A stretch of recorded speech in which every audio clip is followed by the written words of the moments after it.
this is Lady Boulay, and I hope you're having a beautiful day. Thank you for your support. Thank you for subscribing to the channel. Thank you for your comments, and thank you for your thumbs up. Thank you for all you do to support the channel. And yes, we are commanded to love one another, whether we want to or not, or whether we agree with each other or not.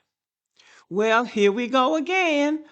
Another black child has lost his life for nothing because anti-blackness is global. We have to remember that. Anti-blackness is global.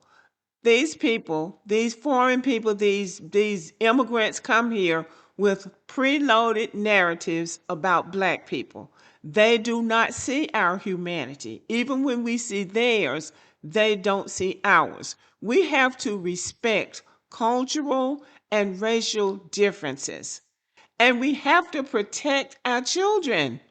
There are spaces that they go into that are not safe for them.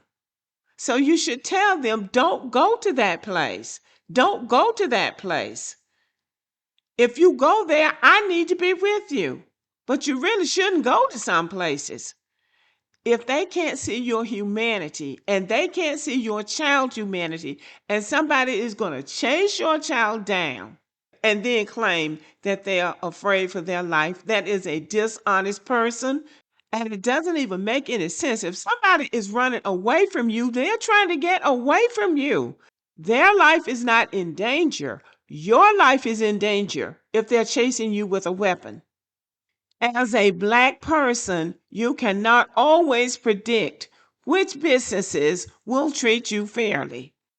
You have to have a discerning nature. You have to be able to read people and determine whether a space like this is safe. Now, black people have said all over this country that there are people who are not our friends, who are anti-black, and you should not patronize their stores. And yet, black people go right back into those stores.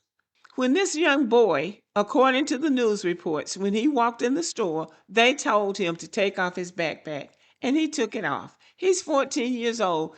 He hadn't really been told, but when somebody tells you that, instead of taking your backpack off, you should take yourself out of that store. One time I went into one of those supply stores to get some hair products. I ordered them online now if I can't get them from Walmart. But time I walked in the store, the guy talking about, oh, I need to search your bag. I said, you're not gonna search my purse. But what I can do is leave your store. And that's what I did. And that's what he should have done. The minute somebody starts acting funny style, you should leave their property immediately before something escalates, because some of these people have a habit in black neighborhoods of profiling and then escalating a situation unnecessarily. And black people need to tell their children, some people are dangerous. These people don't like black people, and you haven't done anything to them. But anti-blackness is global. They already don't like black people, even though you haven't done anything to them. Now, they don't take their businesses to these white neighborhoods because white people don't want them in their neighborhoods. But they always plump their businesses down in black neighborhoods, and then they don't have any respect for black people. Stop going to places like that. Here we go again, babies. How much more do we need to see? It's bad enough that in our neighborhoods, we're not allowed to get loans and open businesses in our own area. That's reserved for the immigrants. They provide them with loans, and they're able to set up shop in our communities. Shoplifting is not a death penalty offense. Let me say again. Shoplifting is not a death penalty offense. So where did these people get this idea that they can whip out a gun if someone tries to take some of their merchandise without paying? So this is what we need to do. It ends here now, right? How many more babies have to die? Since they love their merchandise so much, and it is very clear that the people in the neighborhood they serve mean nothing let their merchandise sit on the shelf and collect dust. I don't care if you got to walk 10 blocks to the next store. It's time for them to understand. Get out of our neighborhoods.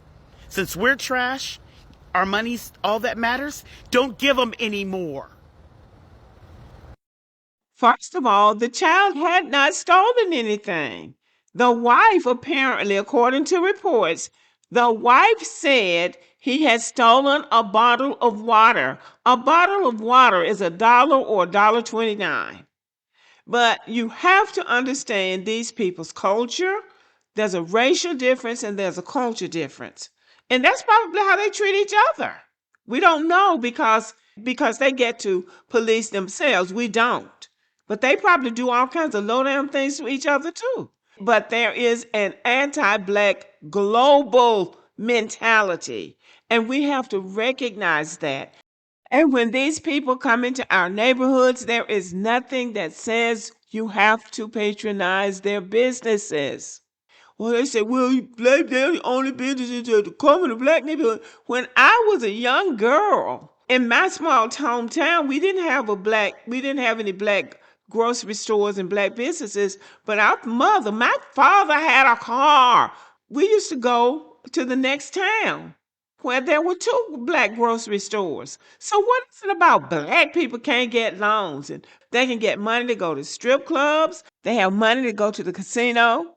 They go to ball games. They go to concerts. They go, passport bras. They go all over the world looking for women, but they can't find the money. They can't put their money together and have a store in the community where the community could shop and be safe. They built Black Wall Street in the 1920s. And you know banks were not letting them have loans in the 1920s. And yet they built Wall Streets all over the country, really. So what are we talking about? We have more spending power than any black people on the planet. So what are we talking about? I mean, this is just excuses. Black people can do better. We have to be a little bit more discerning. If you don't have a neighborhood friendly store, then you need to do your shopping at Walmart, where they have cameras and where they have everything that they have in the convenience store, and it's cheaper. You should take your children shopping yourself. You should take your children places where they can buy things. Or you should call Uber. And if you don't have a car, call Uber and say, we're going to Walmart. So call Uber and go to Walmart. But black people have cars. I'm just saying we have to do something different if we want different outcomes. Because this is unacceptable. This is unacceptable. Now, the people in Columbia, South Carolina, this happened in Columbia, where this man got off for taking this young man's life. They need to do something different. We need to do something different all over this country. Stop letting your children exist in harm's way. Tell your children, don't go in that store. Don't go in that store. Don't spend your money over there. There's nothing at that store that you can't get somewhere else. So, what are we going to do to make our communities safer and make our children safe? We have to do more than just say, oh, they hate black people. They do hate black people, but what difference does it make? We have resources. We can do better. Well, I'm not going to say anything about the jury. I could say a lot, but we know what time it is when it comes to these people. We will still be pursuing a civil lawsuit. Rick Chow, while found not guilty, we're still going to sue him. He owes. He owes for what he did to Cyrus. He owes for what he did to the family. He owes for what he did to this community. What he did was wrong. He took a life that he should not have. He had no reason, no one ever does, to chase a child 130 yards and shoot them in the back. I don't care what that jury said. There is no justification for that. It should never happen again, and it is not open season on black people for anybody to feel like they should be able to do it because the jury found him not guilty. Well, it will happen again if we don't do something different. We have to start teaching these children, like our parents told us. Don't go near those people. Don't go down that street. Don't go to that neighborhood. Don't go in that store. That's all. It really is that simple. And then have some alternatives for your children. Give them money and take them shopping. A 14-year-old should be able to go into a convenience store without losing his life. But it depends on what convenience store he's going in. He could have gone in Walmart or Target or any number of places and nothing would have happened to him. So you have to keep them out of these dangerous places. That's all I got to say. And stay out of them too. We have to stay out of them too. Okay, y'all. Thank you for listening and have a good day.